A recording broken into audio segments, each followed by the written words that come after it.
बड़ी खबर बुलंदशहर से, जहां पर बुजुर्ग हत्याकांड का खुलासा हुआ है। संपत्ति की लालच में बेटे ने पिता की हत्या की सुपारी दी थी और पुलिस ने हत्या के 2 आरोपियों को गिरफ्तार किया है। पुलिस ने दिल्ली निवासी अभिषेक और बेटे नरेंद्र को दबोच लिया है। तो बुलंदशहर से परेशान करने वाला और हैरान करने वाला मामला सामने आया है, जहां पर बुजुर्ग की जब हत्या के कांड का खुलासा हुआ तो हैरान करने वाली बात यह सामने आई कि बेटे ने ही पिता की हत्या की सुपारी दी थी। पुलिस ने हत्या के 2 आरोपियों को गिरफ्तार किया है। पुलिस ने दिल्ली निवासी अभिषेक और बेटे नरेंद्र को दबोच लिया है और उनके पास से हथियार और कारतूस बरामद किए हैं।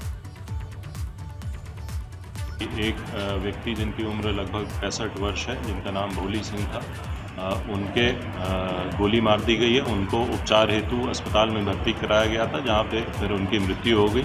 इस संबंध में थाना खानपुर व सर्कल सियाना की विभिन्न टीमों को घटना के अनावरण के लिए लगाया गया था, जिसके क्रम में आज 2 लोगों की गिरफ्तारी की गई है।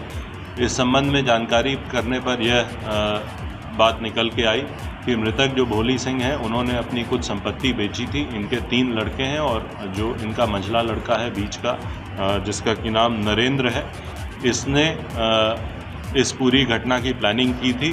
जो संपत्ति भोली सिंह ने बेची थी, उससे आए पैसे इसे नहीं प्राप्त हुए थे और इसे ये लग रहा था कि इसके पिताजी पूरी की पूरी संपत्ति बेच देंगे और इसके पास कुछ भी नहीं आएगा। इससे क्षुब्ध होकर इसने इस पूरी घटना की प्लानिंग करी। इसने अपने एक साथी लोकेश से संपर्क किया, जो कि एक आपराधिक किस्म का व्यक्ति है। और बात करते हैं महोबा की, जहां पर जिला अस्पताल में एक अजीबो गरीब मामला सामने आया है। दरअसल सांप के काटने के बाद एक युवक हाथों में सांप को लेकर इलाज कराने अस्पताल पहुंच गया। युवक के हाथ में सांप देखकर अस्पताल में मौजूद लोग हैरत में पड़ गए।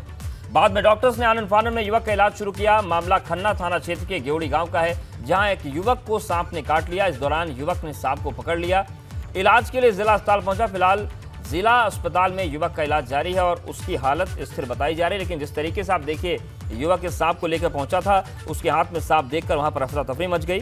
डॉक्टर सब उसका इलाज कर रहे हैं और बताया जा रहा है कि उसकी हालत स्थिर है।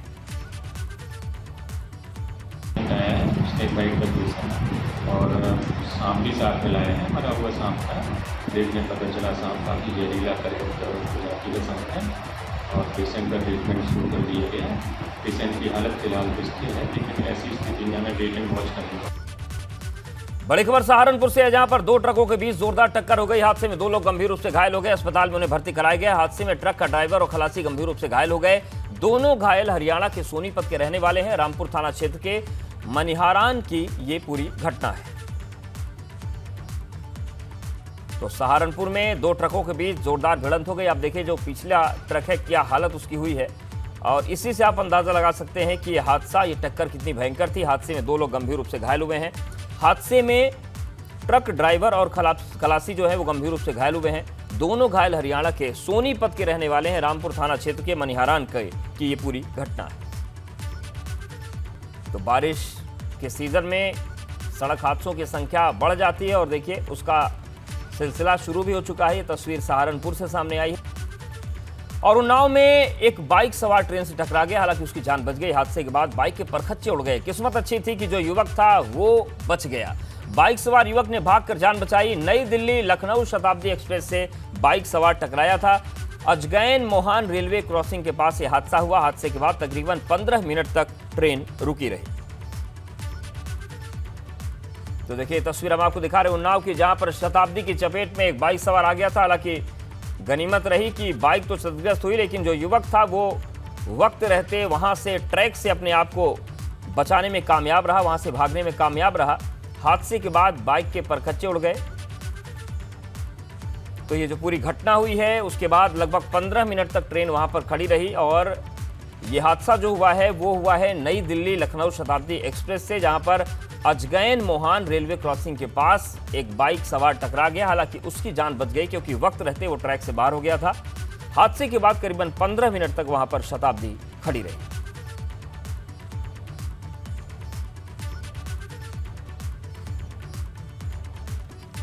और खबरों को विस्तार से देखते हैं। बात करते हैं यूपी के पशजी स्कूलों की, जहां से जुड़ी बड़ी खबर आ रही है। स्कूल में गर्मी की छुट्टी बढ़ा दी गई है और प्राइमरी उच्च प्राइमरी स्कूलों की छुट्टी बढ़ गई है।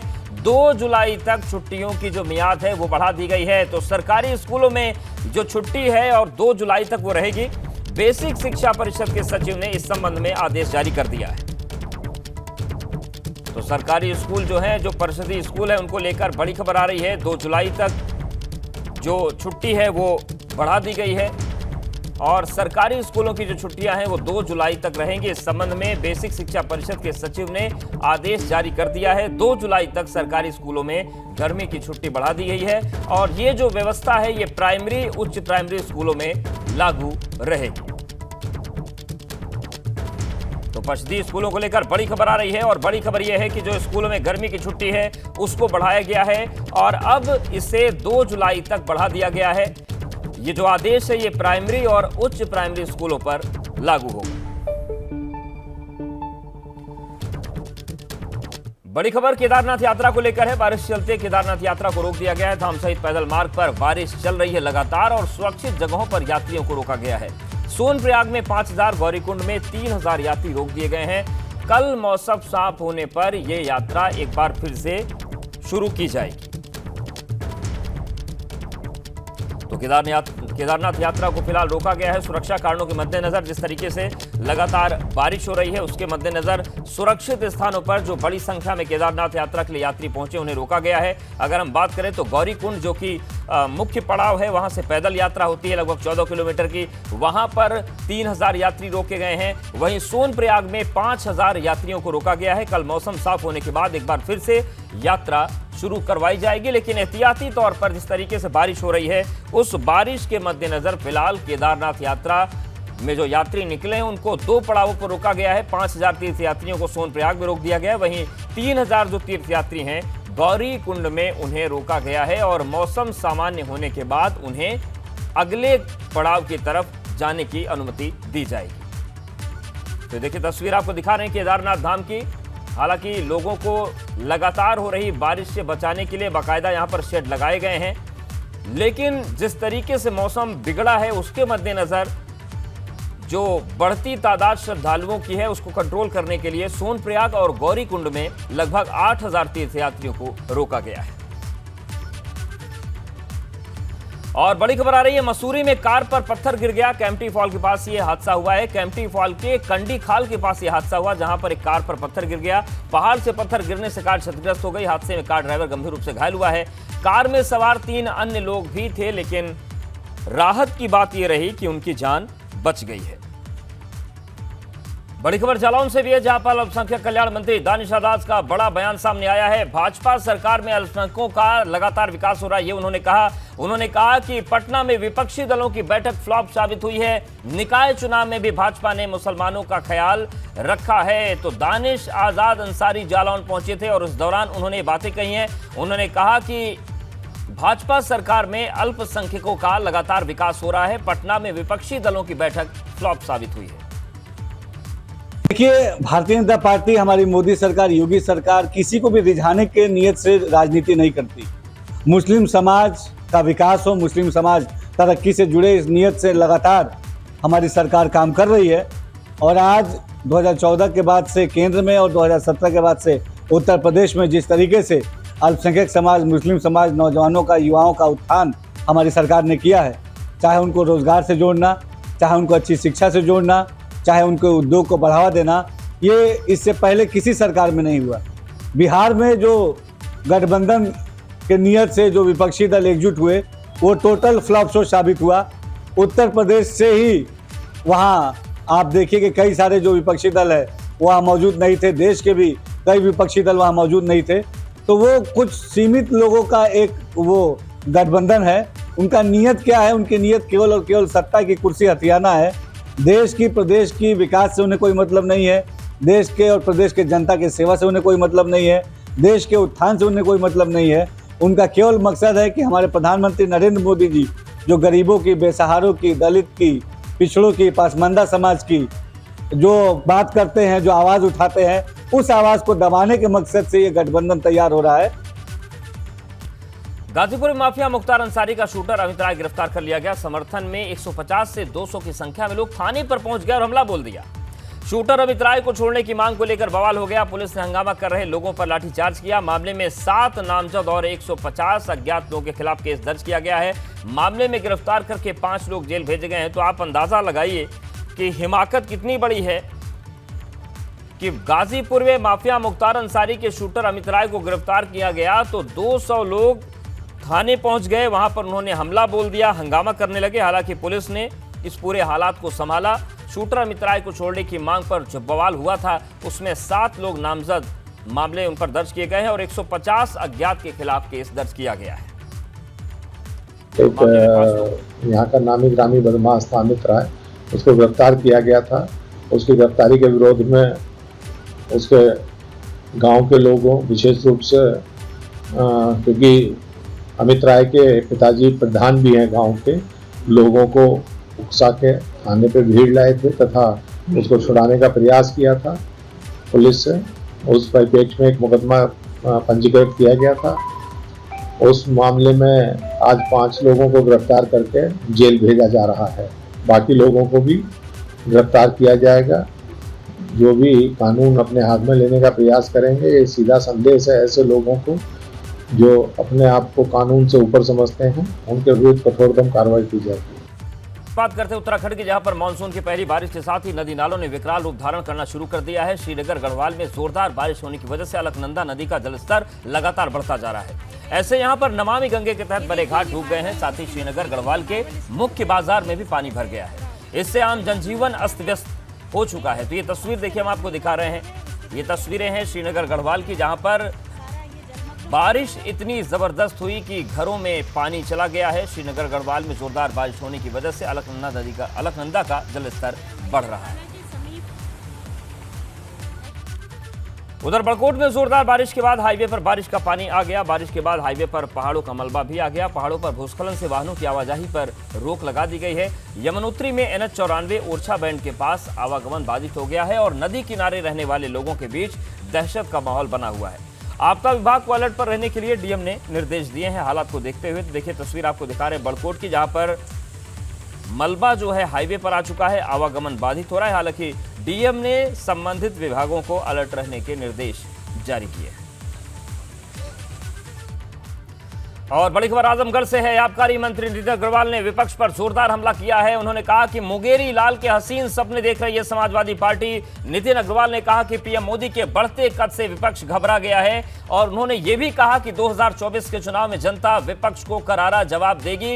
यूपी में समाजवादी पार्टी को 5 सीटें मिलना भी मुश्किल है। तो आबकारी मंत्री नितिन अग्रवाल ने विपक्ष पर निशाना साधा है। उन्होंने कहा कि व्यापारियों के लिए लगातार सरकार काम कर रही है और जनहित में जिस तरीके से काम सरकार ने किए उसके बाद जो जनता है वो विपक्ष को करारा जवाब 2024 में देगी। तो आजमगढ़ पहुंचे थे और इस दौरान आबकारी मंत्री नितिन अग्रवाल ने ये बातें कही।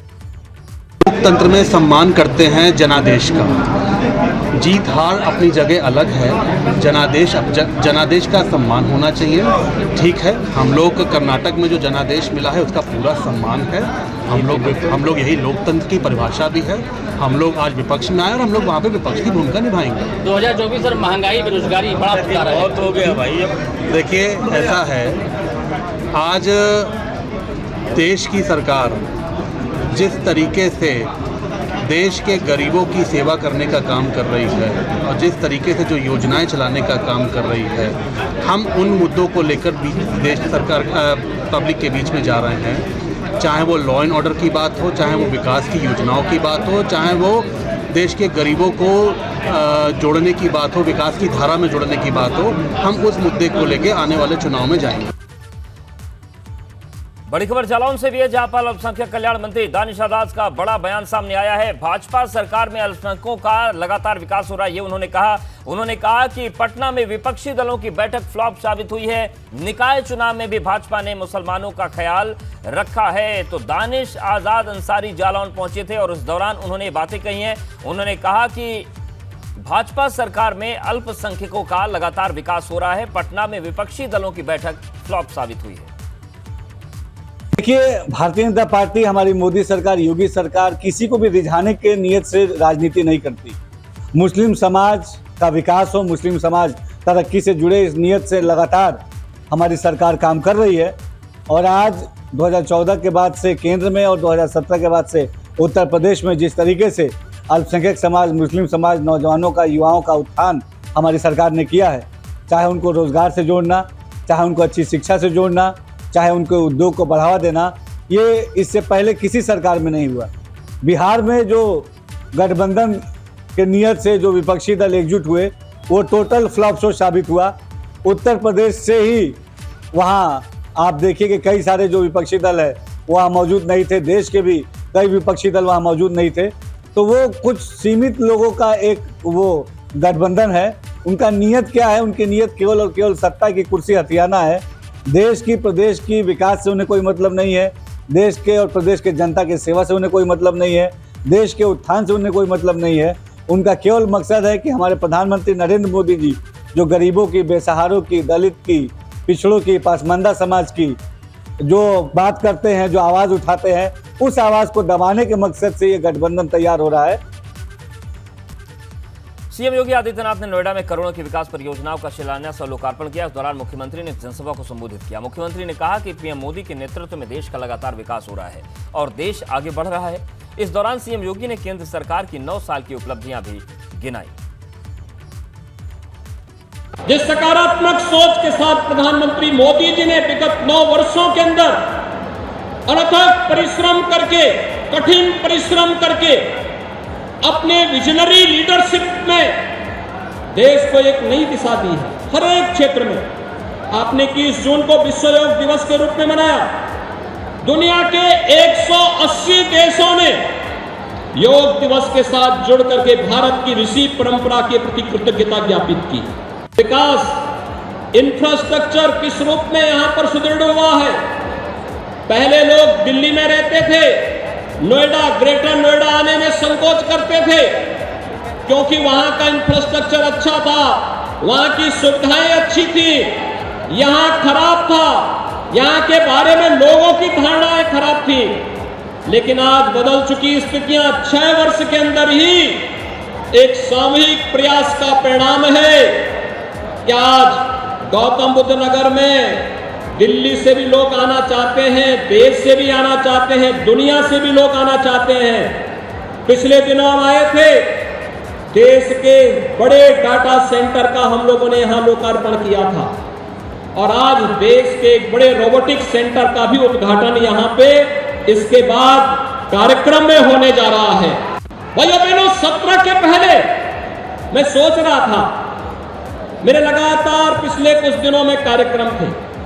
मैं बलरामपुर जिले में जो एस्पिरेशनल जिला है वहां गया था। अभी 3 दिन पहले बलरामपुर, अंबेडकर नगर, बलिया, गोरखपुर, इन जनपदों में मैं गया था। बड़ी गर्मी थी, लेकिन जब मैं पश्चिमी उत्तर प्रदेश की तरफ आ रहा था तो मुझे लगा कि वहां भी इतनी भीषण गर्मी होगी।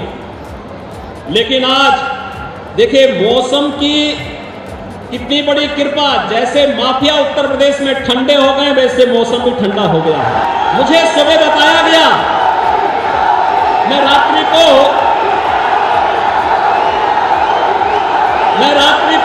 मथुरा में था और भाइयों बहनों देर रात्रि तक मथुरा के अंदर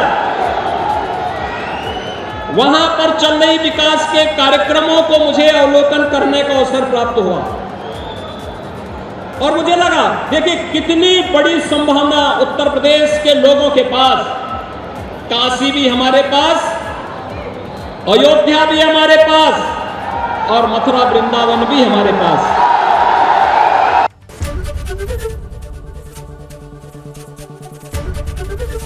एबीपी गंगा, खबर आपकी, जुबान आपकी।